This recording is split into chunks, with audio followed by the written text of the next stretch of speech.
স্বামী আদনান উদ্দিন কামাল ও ভাড়াটিয়া লোক নিয়ে খুলনায় গিয়ে নিজের মা, ভাই ও বোনকে প্রাণনাশের হুমকি দেওয়ার অভিযোগ উঠেছে ঢাকাই সিনেমার সাড়া জাগানো চিত্রনায়িকা সাদিকা পারভিন পপির বিরুদ্ধে।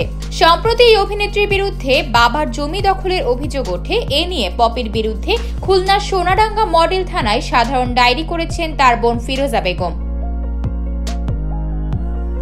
পপি পারিবারিক জমি এককভাবে নিজের দখলে নিতে চান। এ নিয়ে পরিবারের সদস্যদের সঙ্গে তার দ্বন্দ্ব চরমে উঠেছে। মা, ভাই ও বোনদের পপির বিরুদ্ধে পাহাড়সম অভিযোগ। এ নিয়ে মুখে কুলুপ এঁটেছিলেন পপি ও তার স্বামী। এ প্রসঙ্গে জানতে একাধিকবার যোগাযোগ করা হলেও তাদের সাড়া পাওয়া যায়নি। অবশেষে অভিযোগ প্রসঙ্গে মুখ খুললেন পপি।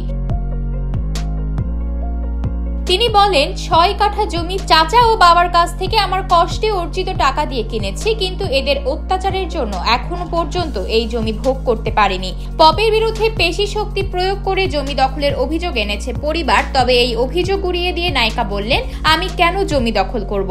আমি একবারও বলেছি ওই জমি আমি নেব বা আমার লাগবে। পুরো পরিবার পপির উপার্জনে সারা জীবন চলেছে সে কথা জানিয়ে পপি বলেন, এদের জামা কাপড় সব আমার পরিশ্রমের টাকায় কেনা।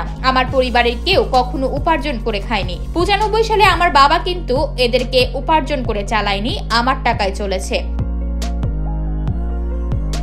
বলে রাখা ভালো, পারিবারিক বিরোধের কেন্দ্রবিন্দুতে রয়েছে খুলনার শিববাড়ি এলাকার পপির বাবার 11 কাঠা জমি। অভিযোগ অনুযায়ী এর মধ্যে 5 কাঠা জমি আগে থেকেই নিজের নামে লিখিয়ে নিয়েছেন পপি।